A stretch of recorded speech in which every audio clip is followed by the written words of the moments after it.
Souleymane Niang. Nous allons donc à Mbour, où le quartier Sali Darussalam n'en revient pas de la fin tragique d'un garçon de 14 ans mort en mer alors qu'il tentait d'émigrer clandestinement. C'est son propre père qui l'avait mis à la disposition des convoyeurs. Même si dans le voisinage on préfère garder le silence, la surprise se lit sur les visages et on en sait un peu plus sur les circonstances de ce drame. Abdourahmane Diallo.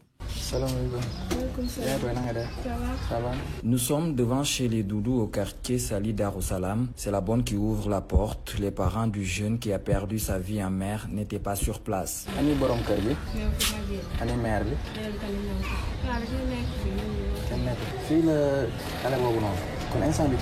Au quartier Sali Darussalam, personne ne veut s'exprimer sur ce drame. Ok, comprendre. Ah, ok, y a pas de... Merci, grand.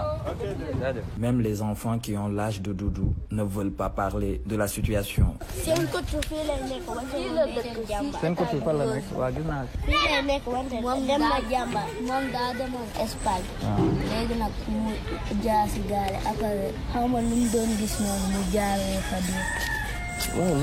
La police de Sali n'a pas encore mis la main sur les parents de Doudou. Cet enfant qui jouait au football dans un centre de formation, le gamin voulait poursuivre sa carrière en Espagne. Un rêve brisé au fond de l'océan. RFM Bourg, Abdourahmane Diallo. De plus en plus, on constate que des enfants sont impliqués dans le phénomène de l'immigration clandestine. La CONAF, la Coalition nationale des associations et ONG en faveur de l'enfant, condamne cette situation. Elle appelle l'État à renforcer l'arsenal juridique pour la protection des enfants. Écoutons Justine Lézon, secrétaire exécutive de la CONAF, au téléphone avec El Hadj Ndiogou Diène. Il faudrait qu'on soit assez responsable pour voir que c'est une situation déplorable. Les enfants ne doivent pas prendre les pirogues. Ça, c'est déjà un élément qui interpelle tout un chacun, mais particulièrement l'État. Parce que là, il faudrait quand même mettre en place des systèmes ou des mécanismes qui permettent au moins de protéger les enfants. Bien vrai qu'il y a des mécanismes en cours, mais il revient encore à l'État de renforcer encore la sécurité à ce niveau-là. Et également déplorer que les parents puissent se substituer, voire non-réalisation de, par exemple, le projet et les faire porter aux enfants. Je pense que ça, c'est extrêmement grave. Et la CONAF, en tant que coalition qui œuvre pour la promotion et la protection des droits de l'enfant, déplore et condamne cette attitude des parents. De toute façon, aujourd'hui, il y a un dispositif qui est là. Il y a des lois qu'il faudrait appliquer strictement, mais revoir encore, repenser la question de l'immigration, voir comment aujourd'hui associer les jeunes, les enfants, pour réfléchir sur comment leur donner eux-mêmes les moyens de se défendre, mais également de pouvoir se projeter vers l'avenir. Je pense que c'est extrêmement important que la coopération également internationale et nationale puisse rebondir à de meilleurs sentiments pour pouvoir voir comment régler cette question de la migration. RFM, fréquente modulation 94.0, la radio en puissance. 12h06. Rentrée des classes pour les élèves du préscolaire, de l'élémentaire et du secondaire ce jeudi 12 novembre. Une reprise des cours éclipsée par la polémique autour des impayés durant la pause Covid. Les écoles privées campent sur leur position. De leur côté, certains parents d'élèves restent intransigeants. À Kédougou, par exemple, les parents vont jusqu'à retirer leurs enfants de l'école privée catholique de la commune pour les inscrire dans le public. Kédougou, Ibrahima Diabakhate. Malgré la subvention de l'État accordée aux établissements privés, la direction diocésaine de l'enseignement catholique de Tambacounda campe toujours sur sa position. Le paiement des 3 mois d'arriéré constitue un préalable à toute inscription à l'école élémentaire Marcel Paravi de Kédougou. Jean-Baptiste Walindiaï est le directeur de l'école. La scolarité, elle est obligatoire, il faut qu'on paye parce qu'on a fait 8 mois sans encaisser. Donc, et c'est normal qu'on paie les enseignants. Et jusqu'à présent, nous, à l'école Marcel Paravi, on n'a pas encore des arriérés de paiement. Depuis le mois de mars, nous percevons nos salaires au complet. Donc, c'est normal de faire une participation de la part des parents d'élèves pour qu'ils puissent au moins nous donner un coup de main. Ce que dénonce l'association des parents d'élèves de la dite école qui invite la direction à revenir à de meilleurs sentiments. Clavidinous Mendes est le président de l'association des parents d'élèves. Voilà, c'est ça que nous déplorons, tous les parents déplorent. Et d'abord, il y a eu un défaut de communication, donc il fallait quand même qu'on soit informé à temps Voilà, donc aujourd'hui aussi, donc ça sera très difficile pour certains parents, et surtout parce qu'il y a des parents qui ont 3 ou 4 élèves même. Donc s'ils doivent payer de force donc les 3 mois derrière, plus les inscriptions, ça devient extrêmement difficile. Face à cette situation, ils sont nombreux les parents d'élèves qui ont opté pour le public pour cette présente rentrée scolaire 2020-2021. Ibrahima Diabakhati, Kédougou, RFM. À quelques heures de l'ouverture des classes, les dispositions sont prises dans plusieurs établissements de Saint-Louis au complexe de l'école primaire franco-arabe de Pikine, Sordaga, qui abrite en même temps le lycée franco-arabe de Pikine. Les masques, lavoirs et gel alcoolique sont disposés pour accueillir les élèves. Une solidarité de la communauté est en train de remblayer la cour boueuse pour permettre un bon accueil des élèves attendus à partir de demain 8h. Mohamed Nabi Silla. À quelques heures de l'ouverture des classes à l'école primaire franco-arabe de Pikine Sordaga, la cour boueuse est remblayée par le mouvement de la solidarité et le développement. Ibrahim Mbouch est son porte-parole. Nous avons vu qu'avec la fin de l'hivernage, la plupart des établissements étaient presque infréquentables. Donc nous avons jugé juste d'apporter du sable, au moins pour participer à la praticabilité de l'école. Un appui bien apprécié par le directeur de l'école primaire, Elhaj Adam Fall, qui précise qu'ils feront tout pour mettre en réalité le concept Ubitay Djangtay. On attendait du sable, on vient juste d'en avoir. Je crois que d'ici la fin de la journée, on va tout mettre dans la cour. Bon, pratiquement, nous avons balayé l'école, nous avons désinfecté les classes, rangé les tables bancs. Hier, avec toute l'équipe pédagogique et le milieu, avec toutes les associations, vraiment, on est fin prêt vraiment pour démarrer demain. L'enseignement, apprentissage, Ubitay Djangtay. Pendant ce temps, Mamadou Soumaré, proviseur du lycée franco-arabe de Sordaga, abrité par l'école primaire, réunit son staff pour prendre toutes les dispositions. Nous sommes fin prêts, presque à 99 à 100%, parce que nous avons reçu le soutien de l'État avec les matériels, les lavoirs et les masques. Nous avons aussi le soutien des partenaires de l'école, comme le mouvement pour la solidarité et le développement de Saint-Louis. Ailleurs à Pikine, comme à l'école Charles-Lignan, ce n'est pas le cas, d'autant plus que les travaux sont toujours en cours pour pouvoir démarrer les cours à partir de la semaine prochaine. RFM Saint-Louis, Mohamed Nabissila. RFM, l'info, c'est ici. L'info, c'est ici. C'est dans une entrevue à la chaîne américaine CNN que l'administrateur général de l'Institut Pasteur de Dakar, le Dr Amadou Sall, en a fait la révélation. Le kit de test rapide pour diagnostiquer le Covid-19 sera disponible en début d'année prochaine et coûtera peu cher. D'autres détails avec Awambay. L'Institut Pasteur sur le point de rendre disponible un kit de test de diagnostic de Covid-19 portable et abordable, selon la déclaration à CNN du directeur de l'Institut Pasteur de Dakar, le Dr Amadou Sall. Il explique que c'est une technologie très simple comme un test de grossesse qui peut être utilisé partout au niveau communautaire, et le Dr Sall estime que ce dispositif est important pour l'Afrique et son coût ne va pas dépasser $1. Les kits de tests rapides de Covid-19 vont être disponibles sur le continent par le biais des gouvernements et des organisations de santé. Pour le moment, l'accent est mis sur la santé publique. D'ici février 2021, l'objectif de l'Institut Pasteur est de délivrer 10 à 15 millions de kits et le continent africain sera le premier servi. Selon le docteur Amadou Sall, qui rappelle que ce prototype de kit a été testé en juin après avoir collecté des fonds auprès de donateurs tels que l'organisation à but non lucratif Britannic Wellcome Trust et le gouvernement britannique. Et puis la situation du jour sur le Covid-19 au Sénégal. 15 cas positifs ont été détectés sur 738 tests effectués. Il s'agit de 12 cas de transmission communautaire et de 2 cas contacts suivis par les services du ministère de la Santé et de l'Action sociale. Un seul cas grave est actuellement pris en charge en réanimation. Aucun décès lié au Covid-19 n'a été enregistré hier. Et puis un mot sur le concours d'agrégation de médecine humaine, pharmacie, d'odontostomatologie, médecine vétérinaire et productions animales 2020. Sur les 69 candidats présentés par l'université Cheikh Anta Diop de Dakar, 60 sont admis, soit un taux de réussite de 86,9%. L'université de Thiès a envoyé 5 candidats et ils sont tous passés 100% pour l'UFR de Thiès. Donc, de même avec Ziguinchor, les 2 candidats présentés ont réussi le concours d'agrégation. Pour l'UFR de Saint-Louis, sur les 6 candidats, les 4 sont admis. Les autorités universitaires promettent de faire le bilan après la cérémonie de clôture prévue cet après-midi à 15h à Brazzaville au Congo.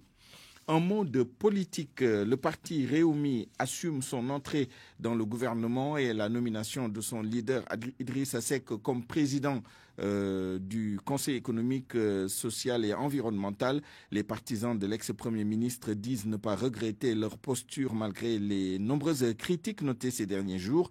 Matar Sey, le secrétaire national chargé de la formation de Réumi, était l'invité d'RFM Matin. Nous n'avons pas de regrets par rapport à cela. Aujourd'hui, c'est le Sénégal qui a besoin de ses fils, parce que nous sommes dans une situation difficile. L'ANSD dit que dans une enquête faite récemment, que 35% des Sénégalais qui avaient un emploi l'ont perdu. C'est un Sénégalais sur 3. Nous sommes à un taux de croissance de 0,7%. Dans le monde, la crise économique s'est installée. Si les pays occidentaux sont en récession, nos émigrés qui nous envoient de l'argent n'ont plus d'argent à envoyer. Donc nous sommes dans une situation difficile. Dans cette situation, c'est l'urgence. Donc c'est le Sénégal. Et quand le Sénégal a besoin, nous avons décidé, nous, de mettre de côté nos ambitions, notre fait d'être partisans pour nous mettre au service du Sénégal, même s'il y avait un deal. Mais après, il faudra bien que le Sénégal élise Idrissa Seck. Donc c'est pas ça le but. Le but, c'est de sortir les Sénégalais de la situation dans laquelle nous sommes. Nous sommes en alliance avec la majorité présidentielle pour le Sénégal. Nous sommes en alliance pour le Sénégal. Donc nous sommes en alliance pour travailler ensemble pour que la relance économique soit un succès. Pour qu'on amène des réponses structurelles aux problèmes de ce pays. Allons maintenant à Fatick où la commune enregistre cette année une hausse du taux de recouvrement de la taxe municipale. Ce résultat est le fruit des nouvelles stratégies adoptées par la commission des finances du conseil municipal. Un forum de sensibilisation sur la taxe a d'ailleurs été organisé il y a quelque temps. Matarba, maire de Fatick, au micro d'Aminata Goudiaby. Tout le monde doit payer la taxe municipale. Mais si exiger le paiement de la taxe municipale va créer des problèmes sociaux dans la ville, en tant qu'autorité de la ville, on est obligé de trouver d'autres solutions. Mais ces autres solutions, c'est maîtriser l'assiette foncière, voir l'existant, le patrimoine bâti et non bâti. Ça, c'est des niches qu'il faut explorer, augmenter la capacité financière de la ville. Mais il faut faire de sorte que la sensibilisation continue pour que la paresse au niveau du paiement des taxes municipales soit éliminée totalement. C'est par la communication, la sensibilisation qu'on va y arriver pour que les moto-Jakarta puissent payer, les taximans puissent payer et aussi ceux qui ont les souks, que tout le monde en tout cas puisse s'acquitter de cette tâche-là. Au 15 octobre, on est à 43%. Vu la pandémie aussi, parce qu'il y a 3 mois où on a levé le pied, il n'y avait pas de paiement de taxes. Donc nous sommes en train de faire avec le PACASEN l'innovation de cette commission fiscale. On est en train de faire d'excellent travail. Le reste de l'actualité, ce sont ces agents du Conseil économique, social et environnemental qui ont reçu des lettres de cessation d'activité, mais ils jugent illégale cette mesure.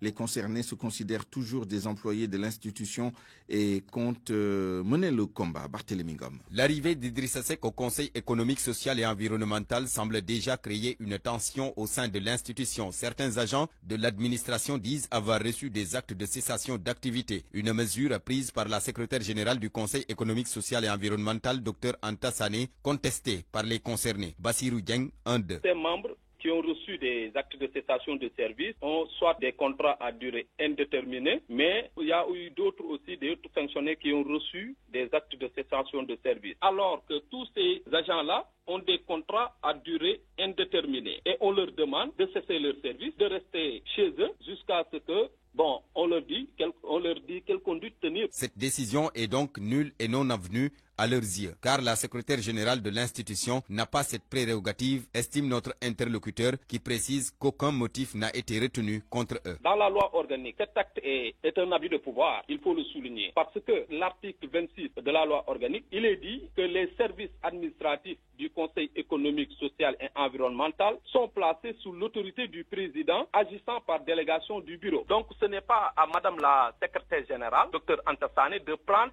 ce genre d'acte administratif, de demander à des agents qui ont des contrats à durée indéterminée de cesser leur service et de rester chez eux. Quel est le motif avancé? Aucun motif. Ils sont près de 10 agents à avoir reçu cet acte de cessation d'activité. Mais notre interlocuteur Bassirou Dieng précise qu'il ne s'agit nullement des membres du cabinet de Mimi Touré tel qu'annoncé dans la presse, mais plutôt des agents de l'administration. Nos tentatives pour recueillir la réaction de la secrétaire générale du Conseil économique, social et environnemental, Dr Anta Sané, sont jusque-là restées sans succès. Et puis cette information qui vient de nous parvenir, un garçon de 3 ans à 4 ans a été mortellement fauché par un véhicule tout à l'heure à Sacré-Cœur 3. La dame qui conduisait cette voiture faisait une manœuvre quand elle a heurté 2 enfants qui jouaient à côté. Le corps de la victime a été évacué par les sapeurs-pompiers et les 2 femmes qui étaient à bord du véhicule particulier ont été interpellées par la police. RFM. L'actualité internationale. Rebonjour Georges. Rebonjour Souleymane. En Côte d'Ivoire, les violences post-électorales ont fait plusieurs morts dans le centre-est du pays. Des affrontements meurtriers ont eu lieu hier à Mbato. Affrontements entre jeunes de l'opposition et jeunes se réclamant du parti au pouvoir.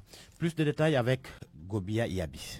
Mardi 10 novembre, à journée meurtrière à Mbato, ville située dans le centre-est de la Côte d'Ivoire. Selon des sources policières, les militants de l'opposition ont entrepris une marche de protestation dans le cadre de la désobéissance civile, et ce, malgré le discours de la veille au soir de Alassane Ouattara. Des jeunes se réclamant du parti au pouvoir ont refusé la traversée de leur zone. La mèche a été ainsi allumée, provoquant des affrontements sanglants entre les populations et même des personnes décapitées. Les Ivoiriens sont sous le choc. Je voudrais dire que c'est des actes odieux qui sont posés. Et ces affrontements interethniques ne sont que l'expression du malaise de la population ivoirienne. Ce qui arrive en bateau, nous appelons ici, en tant que société civile, le président Ouattara a vraiment décrispé l'atmosphère, remettre la population ivoirienne en confiance. Moi, ça me scandalise. On touche le fond.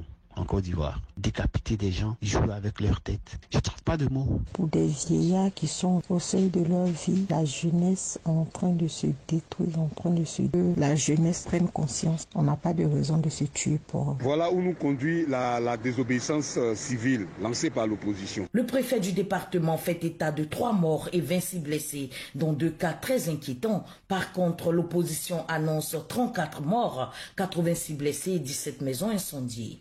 Au Mali, la clé de répartition des sièges du Conseil national de transition fait grincer des dents. Oui, la classe politique crie au mépris et à la marginalisation.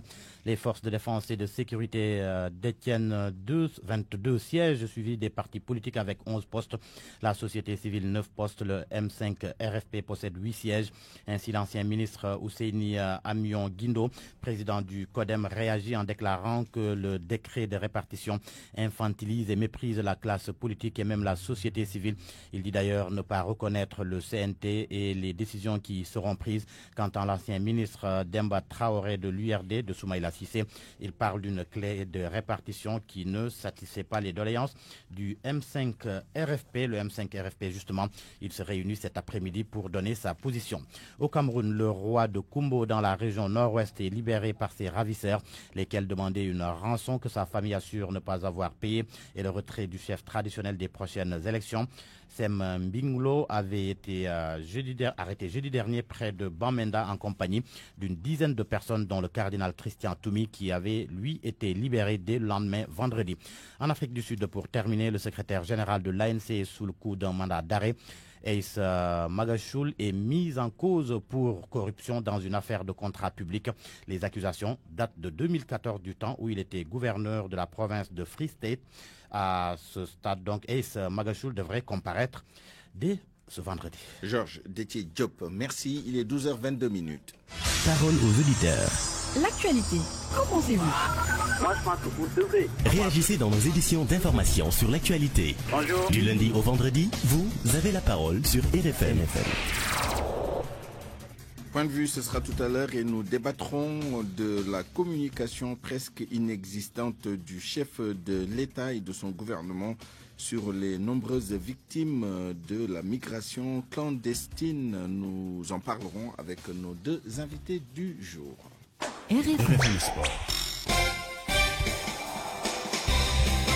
Bienvenue, cher Tidiane Diagne. Merci à vous, Slémania. Bonjour à tous. Reprise cet après-midi des éliminatoires de la CAN de football Cameroun 2022. La Guinée-Bissau, adversaire du Sénégal, ne vient pas en victime expiatoire. Oui, le Sénégal reste un obstacle, mais pas insurmontable aux yeux du sélectionneur bissau-guinéen Bassirou Kandé. À Thiès, les Djourtous ne comptent pas faciliter la tâche aux Lions de la Teranga. Propos recueillis par Youssouf Boyan. Le Sénégal, c'est très fort. Le Sénégal, il a beaucoup de joueurs internationaux. Il appartient à mondial. Je sais qu'il y a bons joueurs qui jouent dans l'Angleterre, jouent à l'Espagne, Grèce. Mais Guinée-Bissau, il n'y en a pas de même joueurs que le Sénégal. Il n'y en a pas de pression, il n'y en a pas de rien. Mais nous allons faire qu'est-ce qu'il y a de notre sens. Nous allons faire tout ce que Guinée-Bissau possible pour faire. Mais c'est très difficile. Mais nous allons travailler. Du côté des supporters, la confiance est également de mise. Ah oui, cela retient le souffle. Donc, cette confrontation de cet après-midi entre le Sénégal et la Guinée-Bissau, notamment chez la forte communauté bissau-guinéenne établie à Ziguinchor. Les avis sont cependant partagés. Lamine Ba. Romalo, étudiant bissau-guinéen établi à Ziguinchor, est un jeune qui surveille bien l'actualité sportive. Le match de ce soir, devant opposer le Sénégal à la Guinée-Bissau, pourrait être compliqué pour l'équipe de son pays, à son avis. Ça va être plus compliqué pour nous.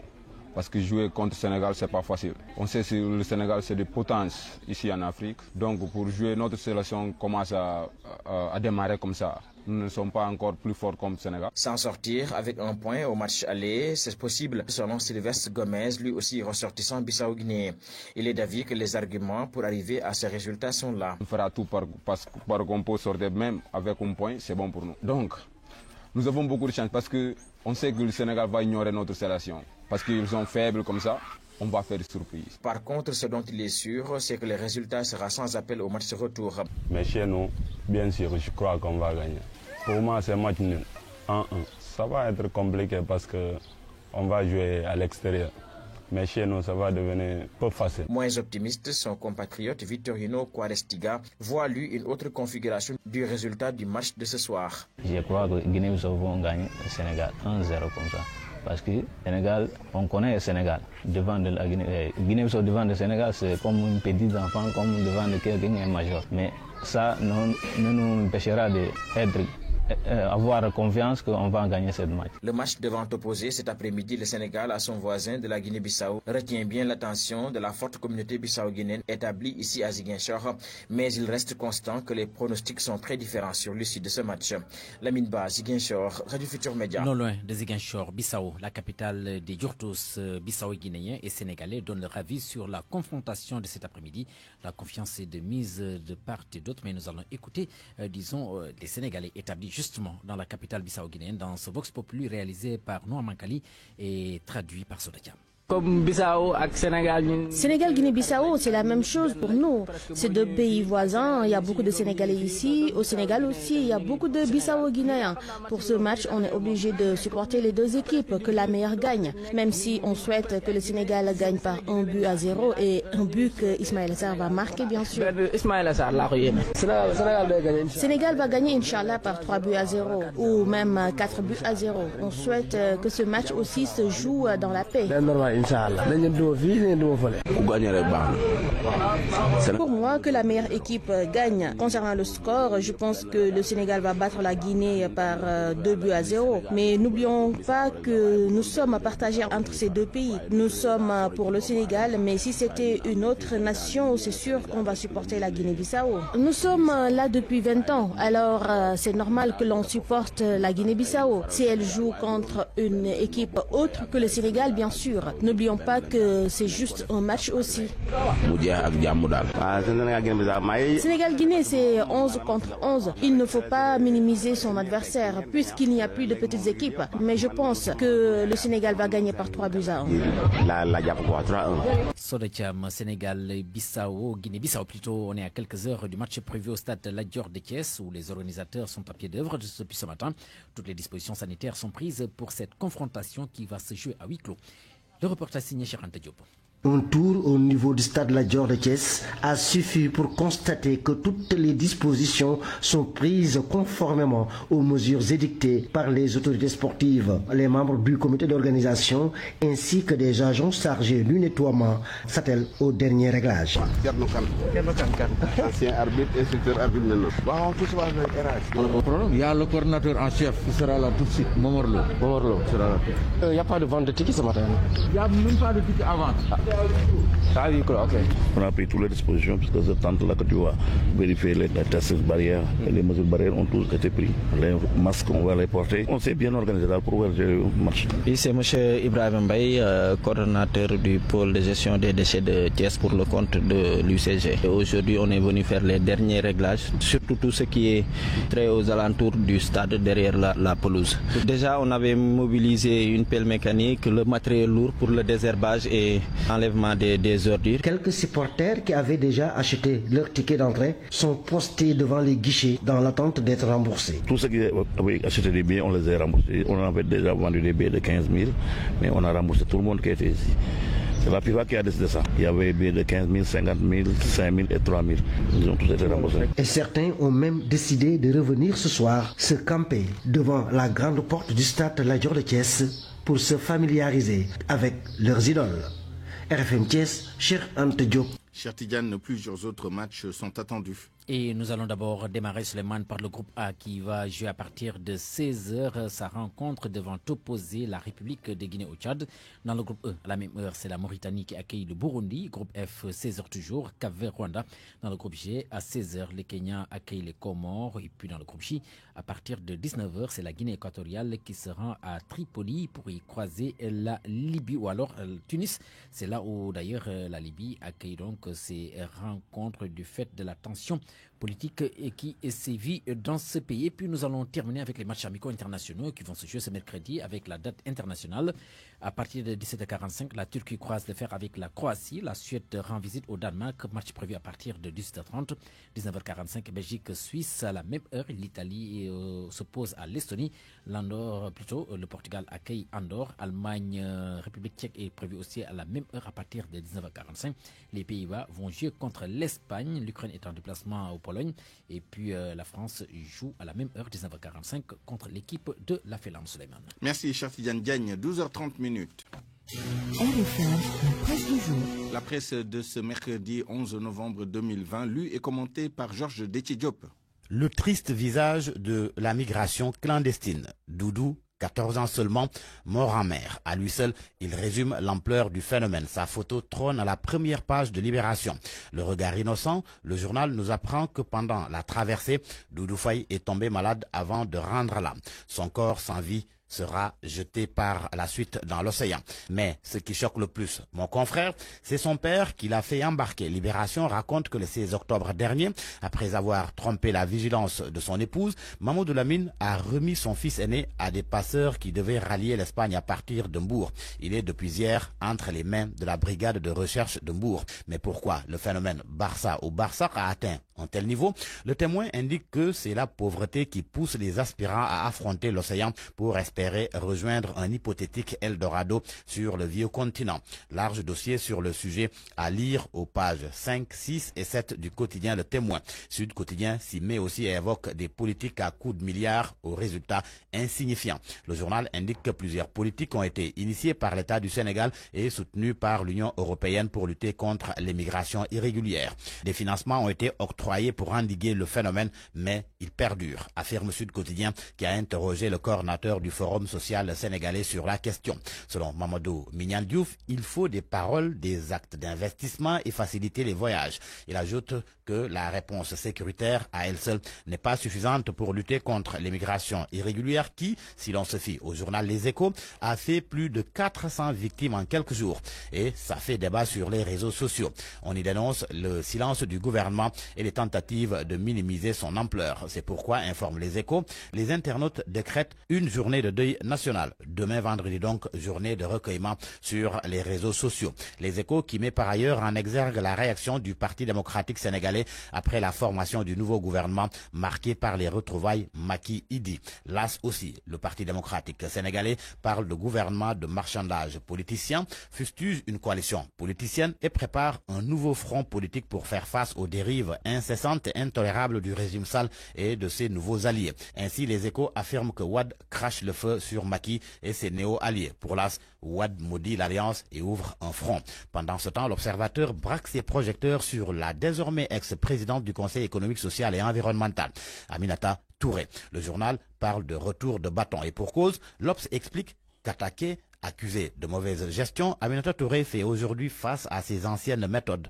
elle-même qui n'a jamais épargné ses adversaires politiques. Elle compte donc les coups depuis son limogeage. Ainsi, Nafi Diallo du Parti démocratique sénégalais confie dans le journal qu'elle n'a pas à se plaindre, qu'elle assume dans la dignité. Pour elle, ce sont les actes que Mimi Touré a posés qui sont en train de retourner sur elle. Pour Momar Thiam, elle est dans la posture d'une personnalité traquée. Quant à Moussa Taye, proche de Khalifa Ababakar Sall, il souhaite que le cas Mimi Touré serve de leçon à tous les détenteurs d'un poste de nomination politique. Mais que devient le comité de pilotage du dialogue national? Selon Enquête, tous leurs travaux sont au point mort depuis le mois de mars. Ce, malgré la prolongation de 3 mois de son mandat décidé à la mi-août par le président de la République. Enquête relève que, hormis la commission politique qui a déposé son rapport, toutes les autres commissions sont suspendues à la volonté de Famara Ibrahima Sagna et de Macky Sall. À la une du quotidien Le Quotidien, le président de l'Union des magistrats sénégalais, Le Quotidien, informe que Souleymane Teliko fera face au conseil de discipline du Conseil supérieur de la magistrature le 20 novembre prochain. Sport pour terminer, football, l'attraction du jour, le match Sénégal-Guinée cet après-midi à 16h au stade Lat Dior de Thiès. Du dur-tout au menu des Lions, clame record. Pour Stade, il faut gagner et chasser le doute. À vos kiosques et bonne lecture. Point de vue. Regard croisé sur l'actualité du jour. À 12h35, bienvenue à Point de vue. Nous discutons aujourd'hui de la communication presque inexistante du chef de l'État et de son gouvernement sur les nombreuses victimes de la migration clandestine.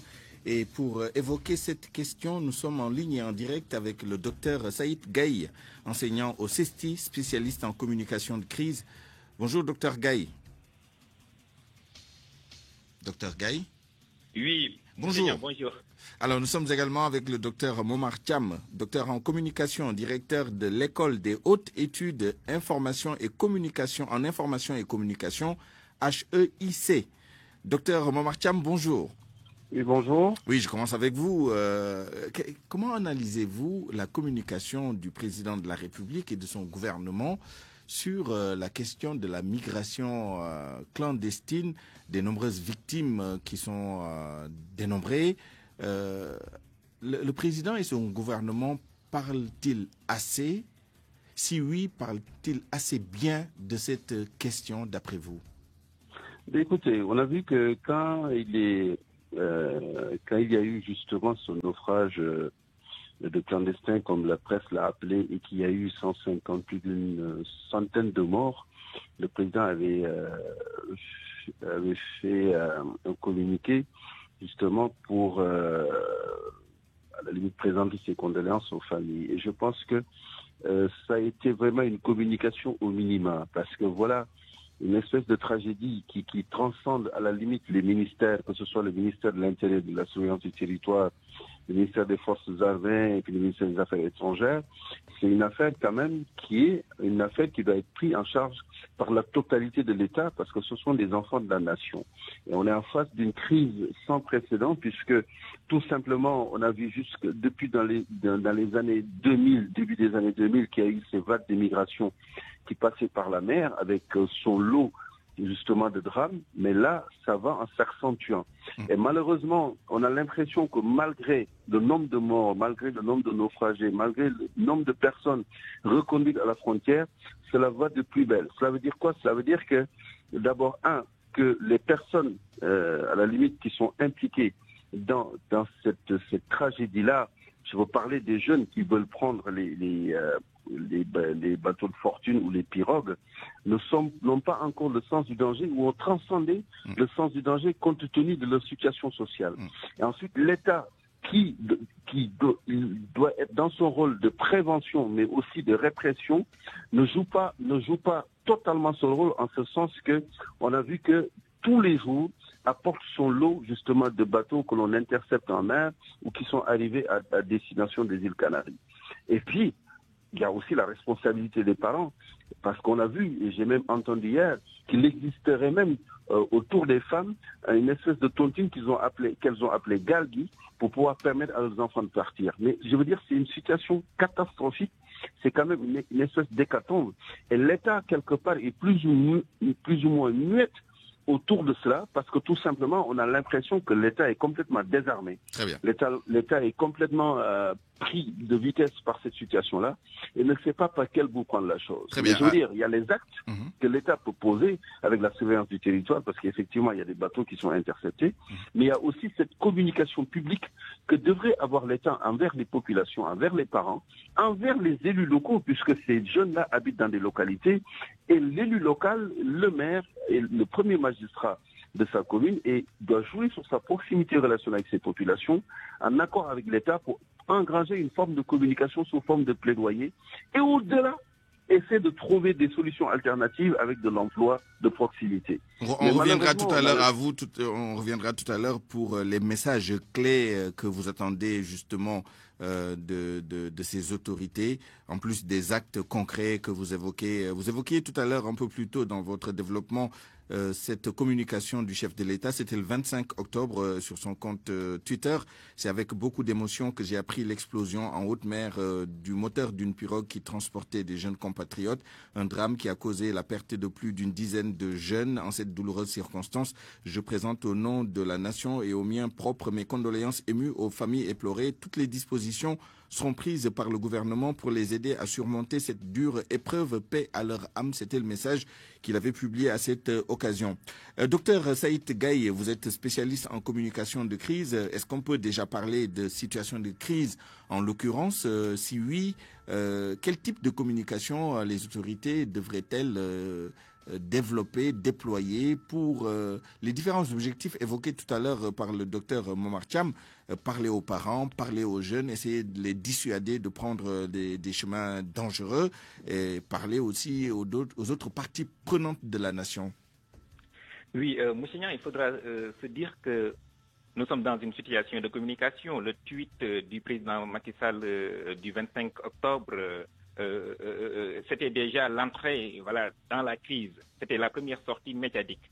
Mais sauf que ce tweet était laconique, un tweet est de nature laconique, et aussi ne s'adressait pas au public impacté. Parce qu'en ce moment-là, quand on parle du 25 octobre, le public impacté, c'était le public de Mbenguène dans le département de Kébémer, et aussi c'était, disons, les victimes de Pikine 700 et de Pikine Angletal dans la région de Saint-Louis. Donc ce tweet-là ne s'adressait pas à ces victimes.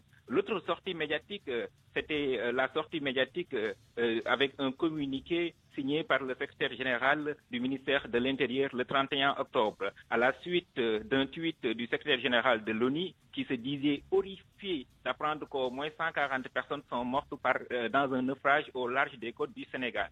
Et quand vous avez bien vu, là, il y avait ce qu'on a appelé une stratégie du refus. Parce que si vous lisez bien le communiqué, le secrétaire général du ministère de l'Intérieur, c'était le 31 octobre, avait dit que ces informations étaient infondées. Exact. Ça, donc, on était dans la stratégie du refus. Dans le déni. Absolument. Voilà, dans le déni. Et dans le même communiqué, vous allez voir qu'à un moment donné, il y avait ce qu'on a appelé la stratégie de l'évitement du pire. Ça veut dire quoi? Que dans le communiqué, le secrétaire général du ministère de l'Intérieur avait dit que la Marine nationale avait même sauvé la pirogue, sinon le drame allait être encore pire. Et il y a aussi une sortie médiatique qu'il faudra analyser. C'était hier, lors de la journée des forces armées. Le thème de cette année, c'était quoi au camp Dial Diop? Forces armées et protection des frontières. Absolument. Le président a même évoqué la commande de patrouilleurs, du rôle de la marine, sans évoquer, c'était une occasion ratée, peut-être, la question de l'immigration clandestine.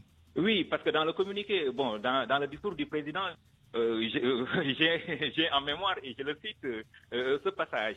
Le président dit, je le cite, « La Marine nationale est dotée de nouveaux équipements de contrôle des côtes et du trafic maritime. » Fin de citation. Il n'a pas évoqué. En fait, hier, on était dans une stratégie, on était dans ce qu'on a appelé la stratégie du... D'après vous, c'est volontaire, hein? C'est pas une omission, c'est pas un oubli? Non, c'est pas un oubli, parce que quand le président de la République a fait un communiqué en parlant d'une dizaine, par exemple, le tweet en parlant d'une dizaine de morts, le lendemain, l'Organisation internationale de la migration a fait un communiqué en disant qu'il s'agit de plus de 140 morts. Donc là, nous sommes dans une stratégie de communication de crise dont l'objectif est, ou bien, disons, la démarche, c'est le manque de transparence, la rétention d'informations et aussi une tentative de manipulation. Tout le contraire de ce qu'il faut faire en la matière. Laissez-moi 30 secondes pour appeler à nouveau le docteur Momar Thiam pour peut-être essayer de voir, d'après vous, docteur, quels sont...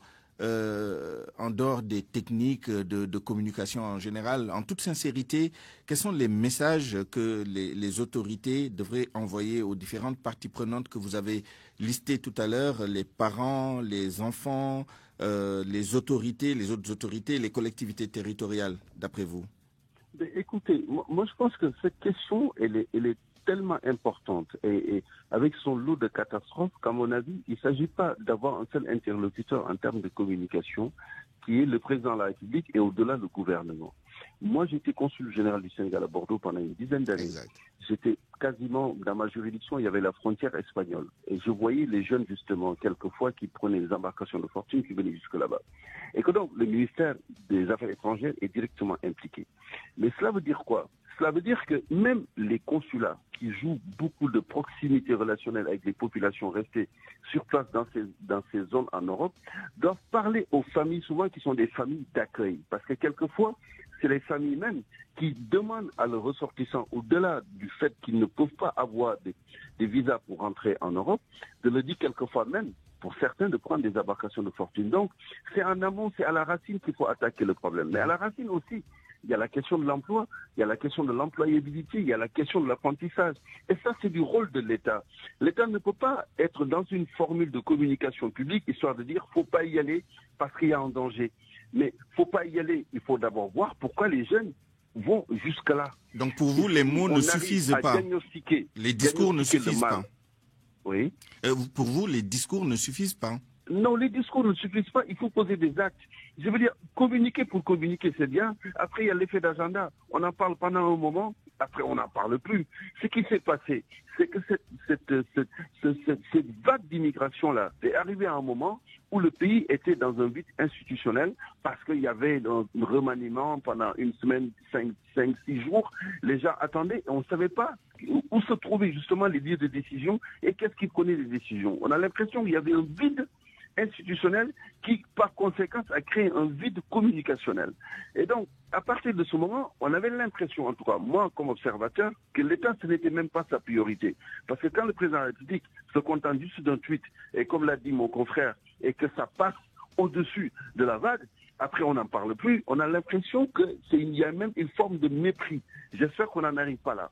Mais à mon sens, aujourd'hui, l'État doit quand même tenir compte d'une chose, c'est que si on ne trouve pas des solutions alternatives à ces jeunes-là qui sont prêts à braver la mer, quitte à en mourir, ça deviendra un drame permanent et malheureusement, ça va retomber dans les faits divers. Et quand ça retombe dans les faits divers, on en parle et le lendemain, on n'en parle plus. Très bien, et merci. Voilà ce qui se passe. Merci, docteur Momar Thiam. La dernière question au docteur Saïd Gaye. Vous l'avez évoqué tout à l'heure, l'évitement, le déni, etc. Donc, en filigrane, on entend bien vos préconisations. Mais comment faire à la suite de ce qu'on a entendu du docteur Momar Thiam, pour que, au-delà du discours, il y ait des actes, ou alors que les discours nous amènent à agir, que ce soit pas simplement un exercice de style, parler pour parler, ou respecter des techniques de communication juste pour les respecter. Comment faire pour que cette communication soit opérante sur les décisions des parents, des candidats eux-mêmes, pour qu'ils prennent les bonnes décisions et les bons actes sur le terrain? Ce qu'il faut faire, c'est très simple. Nous connaissons la science de notre maladie. Les rapports du groupe d'études et de recherche de la migration de l'UGB, ces rapports sont présents. Les rapports de l'ONG Horizon Sans Frontières, ces rapports sont disponibles. Ce qu'il faudra faire, c'est ne pas être dans le fétichisme communicationnel. Ça veut dire quoi? Ça veut dire que la communication ne remplace jamais l'action. Donc ça, c'est le premier élément. Savoir qu'aujourd'hui, on ne peut pas cacher éternellement ce drame social. Si les gens partent, c'est qu'il y a une perte d'espoir. Maintenant, il faudra, au nom, disons, je ne sais pas, de l'urgence nationale, essayer de mettre sur place des actions concrètes. Parce que le problème qui se pose, c'est un problème de justice sociale. Pourquoi les gens quittent? On sait ça parce qu'il y a un manque, de justice sociale. Maintenant, il faudra non pas communiquer sur ça, mais communiquer sur les actions qui sont en train d'être mises en place pour freiner cela. Et l'autre élément aussi, c'est que cette communication doit être rationnelle. Une communication rationnelle, c'est quoi? C'est qu'on communique sur des faits, on communique sur des dates, on donne des chiffres et on accompagne aussi les actions. Mais si on essaie de jouer avec les mots... On est dans l'incantation. Merci beaucoup. Merci, docteur Saïd Gaye, enseignant au CESTI, spécialiste en communication de crise, et au docteur Momar Thiam, docteur en communication, directeur de l'école des hautes études en information et communication HEIC. C'est la fin de cette édition à 12h48. Je vous remercie de l'avoir suivi. Merci à toute l'équipe qui l'a réalisé et qui m'a permis de vous la présenter. El Hadj Ndiogou Diène à la coordination, Abdoulaye Diop à la mise en onde, à la digitalisation Yassine Pouy, Papo Mardiaou à la régie d'antenne. À 13h, le journal en Wolof sera présenté par Mamadou Mohamed Ndiaye. D'ici là, allô présidence, excellente suite des programmes.